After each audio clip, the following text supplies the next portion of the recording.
Hello, everybody. I'm Toby Shifsky. I'm the Vice President of Real Estate Education at Kaplan Real Estate Education. And today we're here with none other than Charles Lee. Charles, good morning. Good morning. Good morning.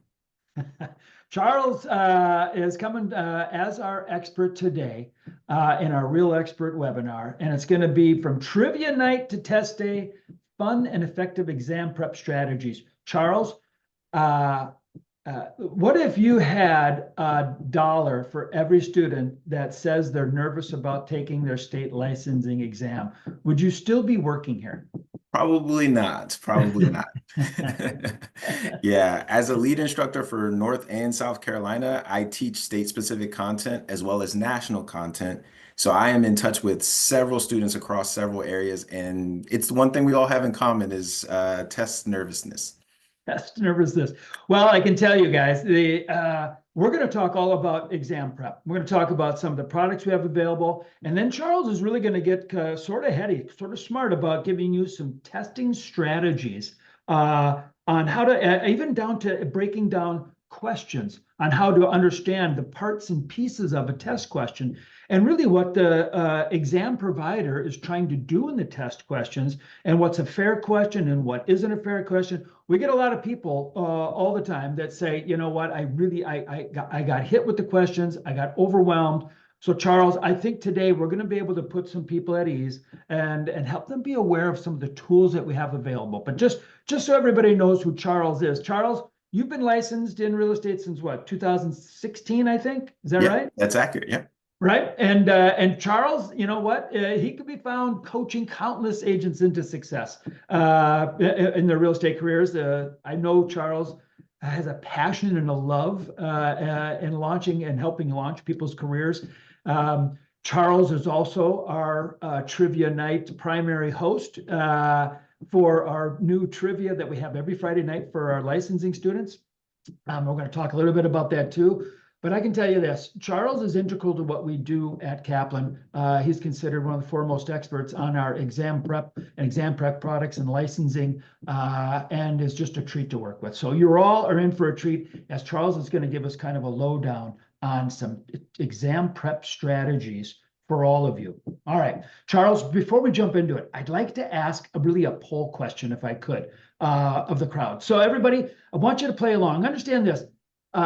When you chat in the text chat, your questions, that has your name on it. It's attached to it, so everybody can see that. But in our poll questions, those are all anonymous, so nobody sees your name in our poll questions. Love for you to participate because Charles and I will kind of gear the conversation towards what we learn in the poll questions about who's here. So, so here's what I'm going to do. I'm going to ask poll question number 1. Go ahead and look on your screen and answer the question on your screen, not in the chat, okay? So on your screen, if you're on your phone, you might have to swipe it sideways a little bit to look for the pop-up window. But here we go. How long have you had your real estate license?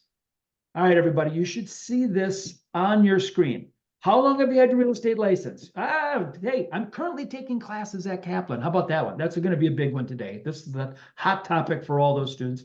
Less than 3 years, super cool. 3 to 5 years, 5 to 10 years, or 10 years plus. We have people there too. Or I'm looking at getting my license. I have no idea. But I tell you what, if you're looking for getting a license and you're in this webinar, fantastic. You're in the right spot. And here's what it is. For all of you who've already been through this and understand, you're going to learn something about exam prep. You're going to learn something about your state's testing on what do they actually test, what's a passing score, what's a cut score, why are pass rates important, but maybe even more so, why is completing the licensing education the hardest hurdle out of getting licensed?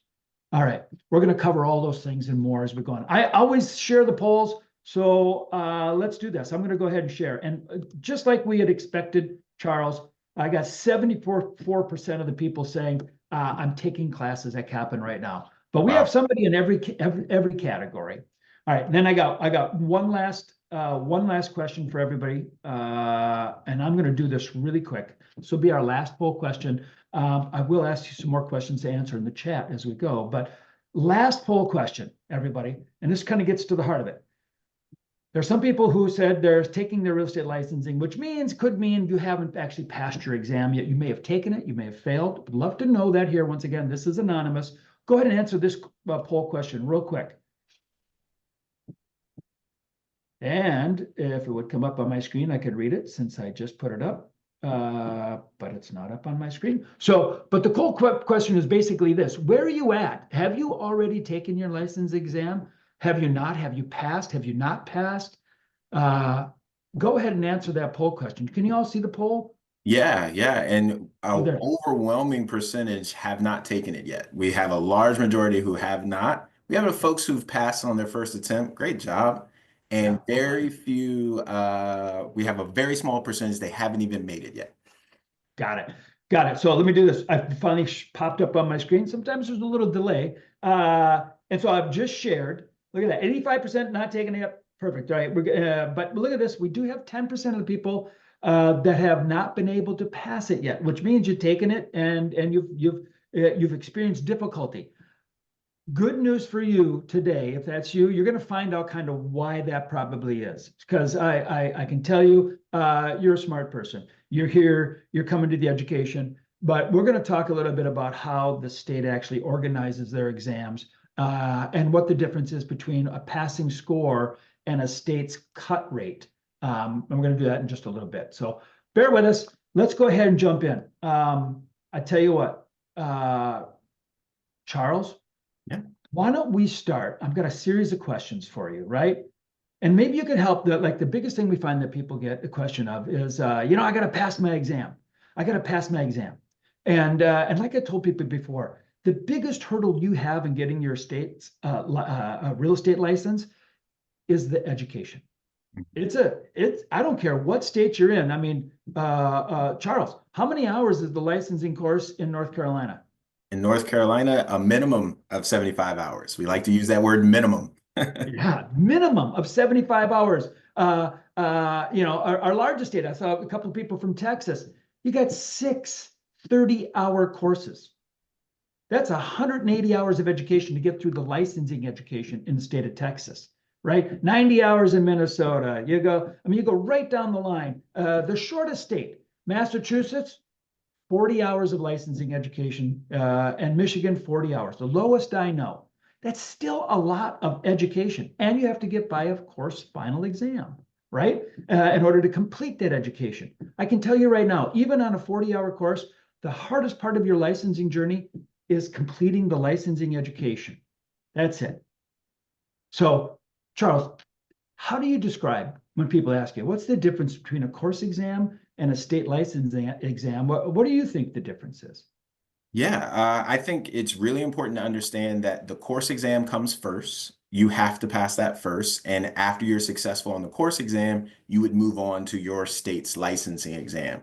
And I always try to tell students the course exam is really proof that you made it through that licensure process. So if you made it through that education process, just like you said, Toby, you've absorbed that information, your course exam is proof that you've made it that far. We don't want to get too caught up on the exam at the end because it's kind of like a hurdler. You're looking at the last hurdle of the race, but you've got a few that you've got to get over before you get to that last one, which is the exam. You got to get through the course first, and you have to absorb that information in a way that you can apply it. And that's how you're successful in the course exam. Got it. Got it. So a lot of the same kind of test taking tips that you're going to cover, you'd use in both exams. You use it on your on your course final exam, which every single one of our licensing courses has a final exam. States require it, right? They even prescribe it, maybe what exactly needs to be covered in the exam. The good news for everybody is when you take our course final exam, every single one of those final exam questions is linked back to the content that you use to go through the licensing education. We build our courses with very instructionally designed and intentionally designed to build on concepts, to build on the learning that you had in the previous unit, to get all the way through to the end. When you get to the end of our course, you take a final exam that should demonstrate that you have a competency in the information presented in the course. And the key here is there should be no surprises on a final exam. And I can tell you that every single one of our final exam questions is tagged back to the learning objective and information within a specific unit and the information that you've covered, the required information you covered in the course. So I know that if you've gone through your entire course appropriately, there is nothing that will surprise you on our course final exam. But like you said, the course final exam is the hurdle. After you get through the education, you got to take that course final exam and pass. But once you do that, once you've passed all those courses and final exams, you then can go on to take your state licensing exam. Absolutely. Absolutely. And I love the way you put it, because really what we should be thinking about it is the national and federal laws that we are subjected to as real estate agents, that builds that national education that you're going to be tested on. From there, then we can become a little bit more specific and get into our state rules and regulations. So typically, the good news is when we are looking at what firms are requiring for you, what you need to do as a specific agent on a day-to-day process, we really need to focus on what the national laws are requiring of us and what the state laws are requiring of us, because that is the testable content. The national should really be seen as your foundational learning. State is where we're going to become a little bit more specific, and it will depend on which state you're in, which types of questions you can expect. But the national really is that foundation of where you get started. Yeah, I think of national, like you said, the big foundation, big concepts, like the big concept of fair housing, right, and non-discriminatory practices.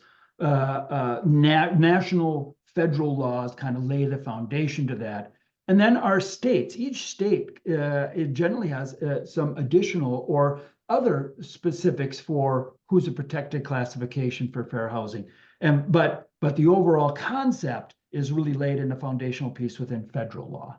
That's what you're saying. And then the interesting thing is the firm, because I get that, where sometimes people might be getting sidetracked a little bit during their licensing about, well, what am I going to be? What's my logo going to be? How am I going to market, and what are my firm's rules, and what are their requirements? I get that you want to be connected, but understand the only thing you're going to be tested on is really the state and national concepts for your state, and then the big national concepts, right? Absolutely, absolutely. You don't want to go too far up that pyramid because that's not testable. It's good to know once you become a licensed agent, but folks, first we have to make sure we're making it through the exam process, and all of the questions are going to come from your national and state portions. Yeah, Yeah, we call that nice to know, but not need to know, for the absolutely. purposes of passing the first big hurdle, which is your education, and then the next big hurdle, which is your state licensing exam. All right. Absolutely. What insider knowledge can you share with our audience about exam preparation and exams and testing, and what do people not know that they should know? Absolutely. So when I've consulted with state regulators on how to create exams, there's a lot of testing terminology that is used and thrown around, but it is relevant to what we're discussing today.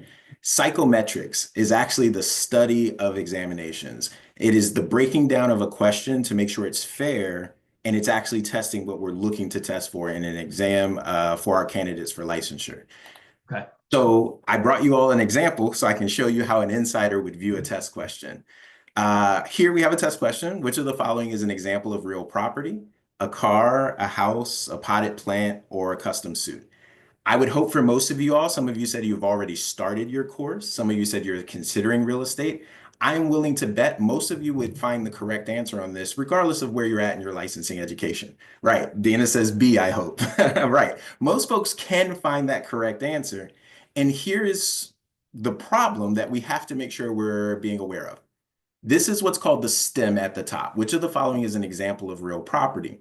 The options down below are what we call distractors. So if you look at the first answer choice, which was a car, no one's falling for that. No one's falling for the potted plant or a custom suit.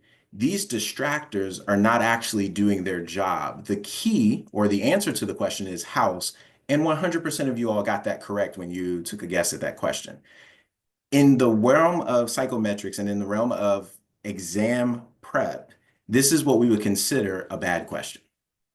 Ah, It okay. doesn't actually test for whether or not you Yeah, know. because everybody gets it right. What is it really testing? It's general knowledge, Exactly, right? exactly. We're not sure if you actually have a firm grasp of the definition of real property. So if I were in a regulator's office and they bring a question to the like this to me, 100% of the students are getting it correct. Their requirement or their ask of me is, how do we spread out the answer choices to make it a little bit more realistic? The example we have in front of us is the actual end product of a question. Which of the following is an example of real property? A manufactured home, a vacant lot, a Okay, crop planted by a tenant, or a fixture that's excluded in the purchase of a contract? let's do I wish I'd made a poll question for this. I should have. But I tell you that I want everybody to try to answer this in the chat, Yeah, right? So on the chat, what do you think the answer is? Do you think it's A, B, C, or D? Which of the following is an example of real property? I love it. It's doing exactly what I hope this question would do. We're getting a spread of answers.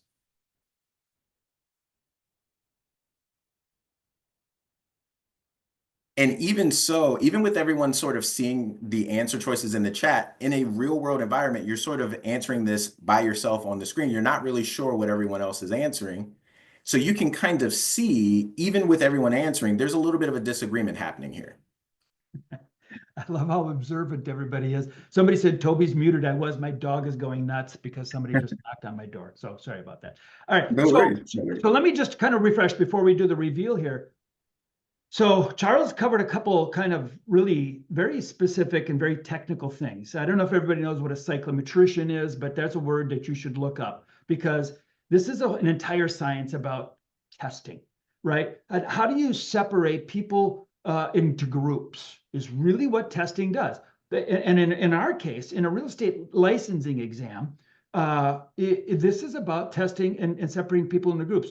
Those who pass and those who fail. And there's a science behind it. And the science is if everybody knows the answer, it's not a test question. And so the real science comes into how do they make exam questions difficult enough that they are actually measuring something where you can separate people into groups. And so how do you understand what a STEM is, which is the basically the statement or the question? How do you understand what the distractors are? Really trying to distract you, like, bright shiny light. I think that's it. And then the key is the key. The key is what unlocks the challenge. It solves the challenge. All right. So let's do this. You want to do all of the above. I like it. Someone's like, I got this all covered. They're all part of it. All right, here we go. Go ahead.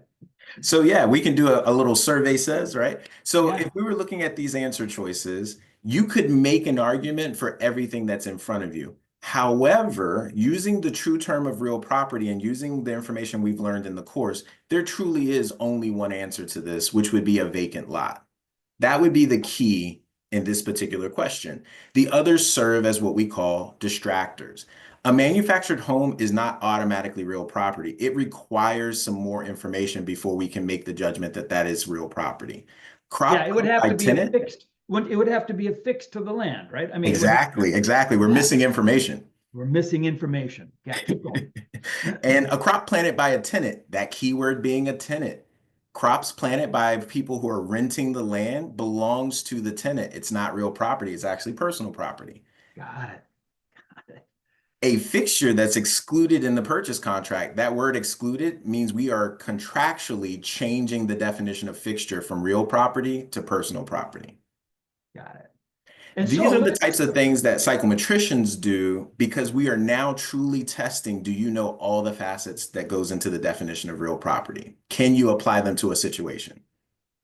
yeah, right. And so look at this, everybody. They expect, I mean, I tell you what, I say it was more like 40% of the people got manufactured home wrong, right? They said A in out of our thing, just my quick little looking at the chat flying by. And a big pile of them got it right, which is probably about 60%. But I don't think anybody, said D or C. So isn't that interesting though that they are specifically creating questions to have a key, which not everybody gets right. And what happens, guys, is as they go view, we do this with our own questions. We do this with our own quiz questions in our courses. We do this with our course final exam questions. We set the difficulty level. We study what percentage of the people, we study which questions are good questions, which ones are bad questions. I'm about to tell you right now, not every single question we come up with is great. We think it's great, but until you send, 500 to 1,000 people through, you realize like, you know what, these distractors are poor, right? And so we change them. and adapt to fit this kind of requirement so that you're not surprised when you go to take your state licensing exam. You're already ready for questions with distractors. Okay. So, but once again, our course final exam is really about the content in the course, which is dictated by the state as to what you need to be competent in order to complete the education. The state licensing exam is kind of just another beast, maybe just another little step up from where our course final exam is. It's just another step up. But the good news is we've got some tools to help solve that problem, right? Absolutely. We have now clearly defined what we are trying to do. This is what it means to perform on the exam, is finding those keys to all of the stems that are being presented. So the trick becomes, how do we do that consistently? How do we do that in a way that we know we're going to be successful on both the course exam as well as state licensing exam?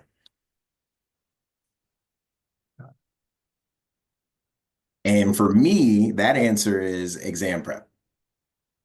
That is absolutely the hands down best way to perform. Got it.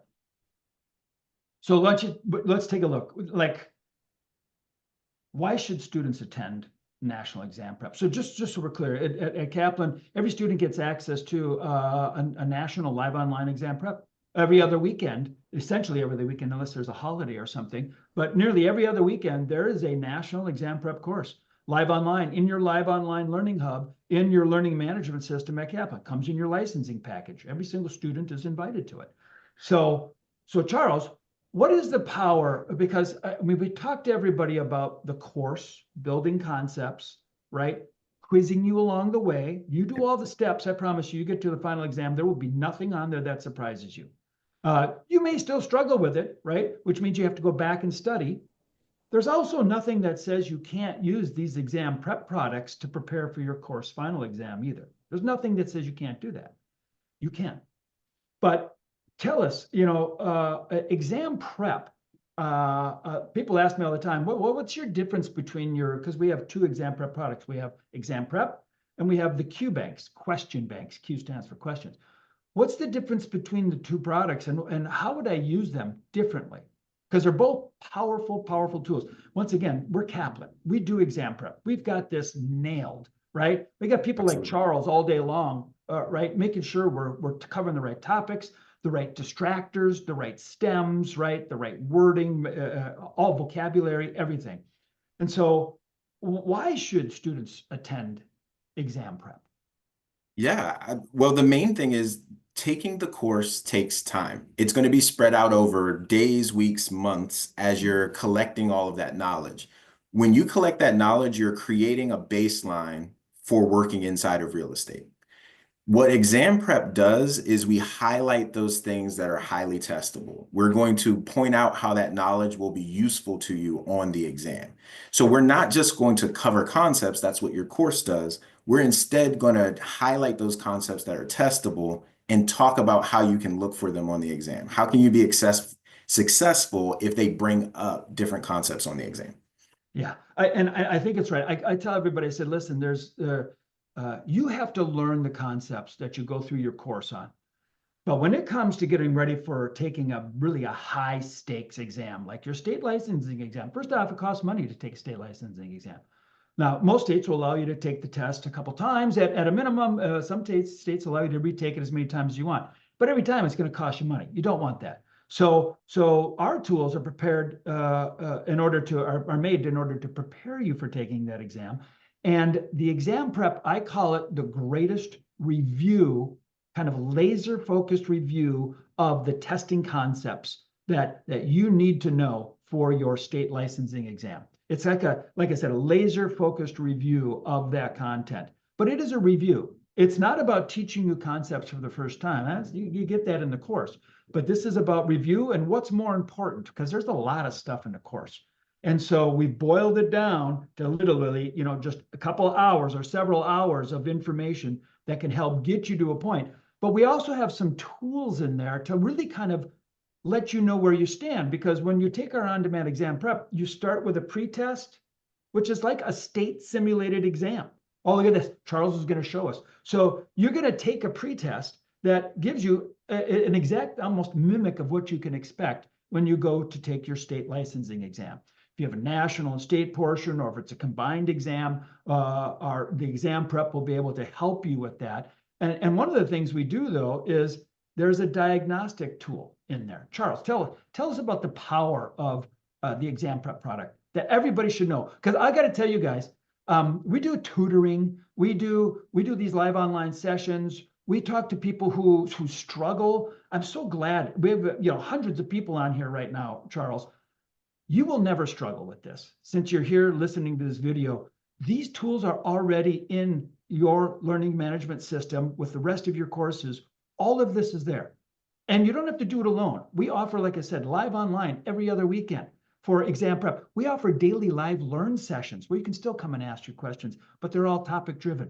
Make sure you're going to your live online learning hub and using these tools. But saying that, Charles, tell us the power of this tool, of the pre-test, then the video review of the instructors doing laser focus review, and then a post-test after you review. How much have you improved? Have you really solidified your knowledge of what's going to happen when you take your state licensing exam? Give us that rundown. Exactly. So what we're looking at right now is the exam prep product. This is actually on demand. So you could do this 1 o'clock in the morning, 3 o'clock in the morning, whatever your schedule allows. You would be able to go into this product and you would be able to take a pretest to give yourself a baseline of what knowledge you have. And for all of you all, if you're currently Kaplan students, this is available to you via the drop-down menu. So when you're logging in, you want to click on this drop-down menu and really explore all the resources that we're offering as a part of your education. I went ahead and took a little national exam pretest as a sample for us to look at today. I'm being a little bit vulnerable now. I took this test with no regard to the correct answers. I tried the age-old strategy of I'm going to pick the same answer every time just to see if I could answer C over and over again, what would happen on the exam. So I took that pretest, and here I have it as proof that I've completed it. But the diagnostic tool is really where the exam prep starts to elevate this from just a simple practice exam to actionable knowledge, knowledge that you can actually create a study plan around. So I'm going to go to this performance tracker just to show you all. So just so we're clear, you actually just took an exam. I think it was an 80-question national exam, like That's people right. would see when they go take their state licensing exam.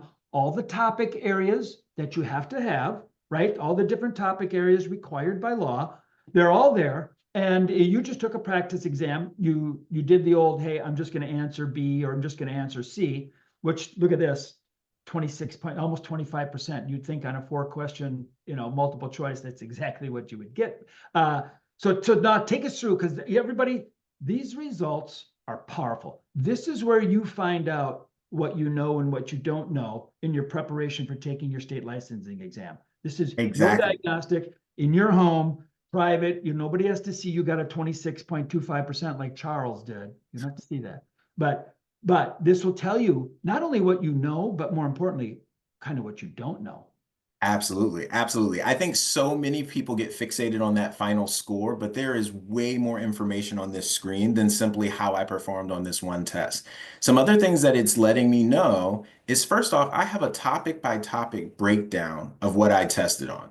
So now I have a roadmap. If I'm not testing well on property ownership, for example, I now know where I need to go back into the course and study. I know that on average, I was answering these questions about a second at a time. More than likely, I need to spend a little bit more time per question to Yes, try and yes. increase my scores, right? And test takers do measure how much time you spend in every single question. Absolutely. Absolutely. Yeah. Absolutely. And I've had students who test very high. They have very high scores, but their times are all at 2 minutes, 3 minutes because they're looking up the answers or they're spending a long time sort of ruminating on what the correct answer is. And believe it or not, finding the correct answer is only one part of the equation. We have to find the correct answer consistently in a timely manner. Yeah. Yeah. Every single state exam I know of is timed. You have a time limit. They're usually not crazy hard. Oh, and by the way, if you have a learning disability and you can contact your test provider and ask for accommodations for that, just so you know, if you're challenged, you can do that. So don't be afraid to do that, even down to receiving the exam orally. So go ahead and make sure you pursue that. All right, Charles, take us Absolutely. through this because there's a lot of information here and there's more information here too, right? Absolutely. If I click on compare with others, this is an excellent opportunity for you to get a sense of, for everyone who's made it to the National Real Estate Exam Prep, this is what everyone is testing on average. So for those of you who have made it this far, on average, you're about 73. I'm going to need a little bit of work. I'm at 26%. So I'm a little bit off, and you can Right. see it's all color coded. I'm a little bit off on all the topics right now. But as I continue to study and I go back, I'll take a step back here. As I continue to study, we have a whole course that's going to highlight what you should be focusing on the exam. We have a workbook that you can read through and print out if that's your jam, and you have an opportunity to retest those Yeah. very same topics. So when we're looking at that performance tracker, you're giving yourself a baseline. So now you know what to study. Now you know what you should be focusing on so that Yeah. when Look you at the take that categories, right? post-test. Yeah. Property ownership, forms of ownership, transfer of title. Super clear, guys. This kind of really demystifies exam taking. It's really all down to these topic areas. And you have all this content, all these topic areas in your courses to review if you find a spot that's weak. Charles has got a lot of work ahead of him here, though, with all that red over there on the right. Yeah. So, all right. All right, Charles. So let me ask a question. Let's say I only have a couple days before I'm supposed to take my exam. Yeah. Right. What's the best way for our students to use the second test taking tool that we have? Absolutely. Our It QBank. reminds The second tool that we would advise you of is what we call the QBank. It reminds me of that quote that's been misattributed to Abraham Lincoln. If you give me an hour to cut down a tree, I'm going to spend 45 minutes sharpening my axe, right? The idea is if you have an arduous task in front of you, the number one thing you're going to want to do is focus on your tools so that when you get to the task, you're successful. One way you can do that is what we call the QBanks. The QBanks are a collection of question banks, and it has that very same performance tracker feature. The key difference is this is not an entire program. This is more like when you have 10 minutes, you'd like to sit down and work on a few real estate questions. So this is an incredibly powerful tool, and we give you 3 ways to interact with it. You can create custom quizzes where you can just take 50 questions from anywhere in the course, and you can sit down and take it. You can take a quick quiz, which again, you can pick which topics you'd like a quiz on so that you Yeah, like can dive home deep. ownership, property rights, right? You go by topic. So if you're weak in one of those topics from exam prep, you might want to come here after you've done some studying a little bit and boning up and come back to this QBank product and say, I'm going to take a couple quick quizzes within that topic and see where I'm at. Or Exactly. you may be that you just want to practice taking test questions. A lot of people find that they become familiar and comfortable going through repeated test questions. Believe me, guys, we got thousands of questions in here, so you generally never are going to repeat a test question. If you do, you probably spent a little too much time in there. But yeah, look at 1,165 questions you can go Yeah. through. Good luck. Good luck. All right. So what should they do though? What does it look like when we simulate, our state exam? How long does it take to create that? That's a great question. It literally can be done in one click. If I click this create, it's going to launch a simulated exam. And as you can see, it's about 80 questions long. I'm going to go ahead and show you an example. And we're off in testing. That took me all of half a second. And my advice to all students is if you're making it into the QBank and you're going to try and simulate an exam, we like to use the phrase practice how you play. So if you're going to come in and do a simulated exam, try and do it all in one sitting. Try and do it without reference to your notes or to the textbook Yeah. or Don't any have other Netflix material. on, like you said, right? Yeah. Yeah, don't have Netflix on. And so you can go through this, you take your questions and you literally simulate your state licensing exam. And then you're going to get a score at the end that you can see, and you'll have a diagnostic tool there also, correct? Correct. Once you complete that simulated exam or even the quick quiz, custom quiz, your performance tracker will still be clickable. And the best part about the performance tracker when you're using it with the QBank, it's going to track every quiz you take throughout your entire tenure with us here at Kaplan. So every time you take a 20-question quiz, every time you take a simulated exam, it's going to keep all of that information for you so you can get a true picture of how you're testing and what topics you need to work on. Yeah, super cool. Super cool. So let's do this. We got some fun stuff too, right? So you've got exam prep, which is a pre-test, some on-demand video review of laser-focused content, a post-test. You got the diagnostic tools there. Then you've got this kind of really the burn down practice test taking tool, this QBank product that can give you quizzes in a click of a button. It's also both of those programs you can use in mobile. You can do it on your phone. You can do it on a tablet. You can do all that stuff when you're moving around. You can do all of that mobile also. But we've Absolutely. got one other thing that we've added to the Live Online Learning Hub. People can access it. And just so you guys don't know, Charles is kind of famous because he's like a super game show host of our new game show, which is Friday Night Trivia Night.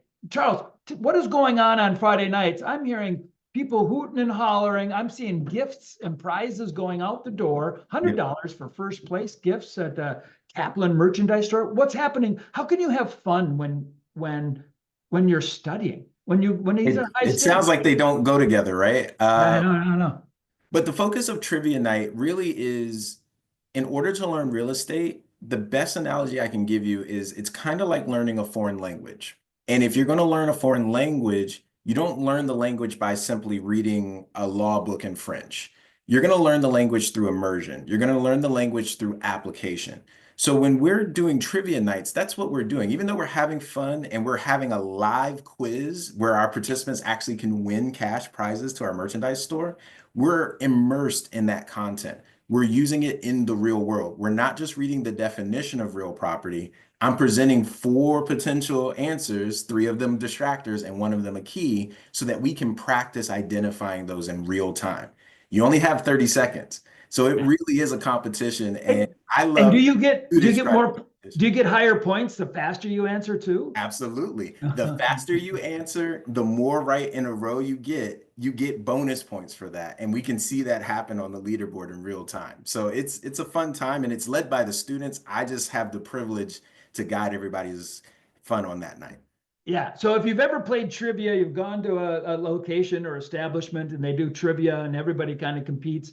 That's what happens. We have dozens and dozens and dozens of people on, and it's done live online, and it's a fun hour every other Friday night. Is that right? Uh, Absolutely. every other Friday night.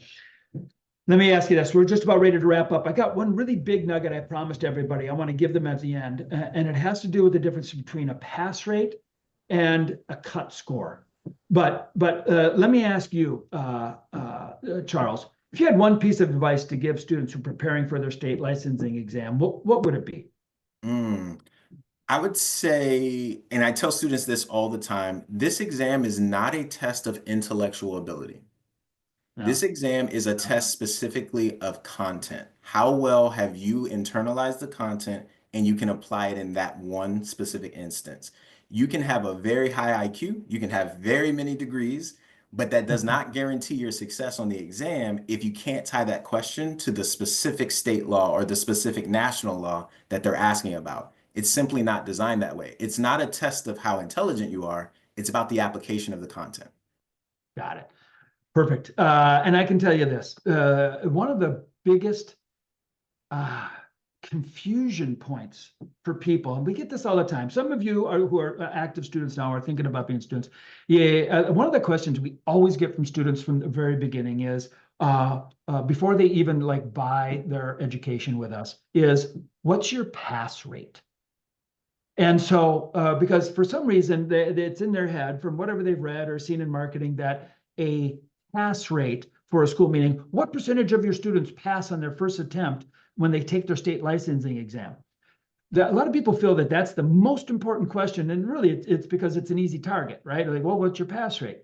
But I can tell you this, that's wrong. That's not the question you should be asking. You're asking the wrong question. And the first question you should be asking is, what percentage of your students actually complete the licensing education? Because like we talked about very early on, the biggest hurdle in your journey for your career in the beginning, the biggest hurdle is the education. It's a big commitment. It's that course final exam. Just know at Kaplan, that's all been prepared. All these concepts stack all the way up to get you through your final exam. If you do all the pieces and all the steps, and you take the time that you're supposed to take, you will pass your course exam. But it's a long slog, and it can take people months and months and months to get through it. That is for sure. Now, we obviously offer the live online support every single day of the week. Look in your learning hubs for your calendar, your live online calendar, and your live online learning hub and your LMS. There's a calendar, and you can join those sessions every day of the week, ask your questions, get clarity. But that course is the hardest step. There is that next step, which is the state license exam, which is just a little bit higher, but it's not nearly as big of an issue. And for that, we have those exam prep products. But understand this, when a state says that your passing score is a 70% on your state licensing exam, I just asked the people listening, the attendees here, well, when the state says your passing score of 70% required, what percentage of students who take their state licensing exam do you think pass the exam? Go ahead and throw it in the chat. If you know what you think, if it's a state, if your state has a passing score requirement of 70%, what percent of students pass their state licensing exam on their first attempt? Go ahead, throw it in there, because it really brings up a very big concept that I think people need to understand. Look at that. We got people. Ooh, I like it. Everybody's all over the board. I love this. 90% could be 40%. It could be 27%. It's the lowest one. Look at Brianna. Brianna, cup is half full. Remember that. Half full. A little higher than 25%, I hope. But here's the deal. The passing score is different from the percentage of people who actually pass their exam. Passing score is the score required on the exam you take in order for you to get a passing score. But what this other thing is called the cut score. And you can Google it, go online, you look at wherever your search is, go AI, and ask what a cut score is. And but if I had to break down what a cut score is, a cut score is really, how is the state going to divide people into two groups? And the two groups are those who pass and those who fail.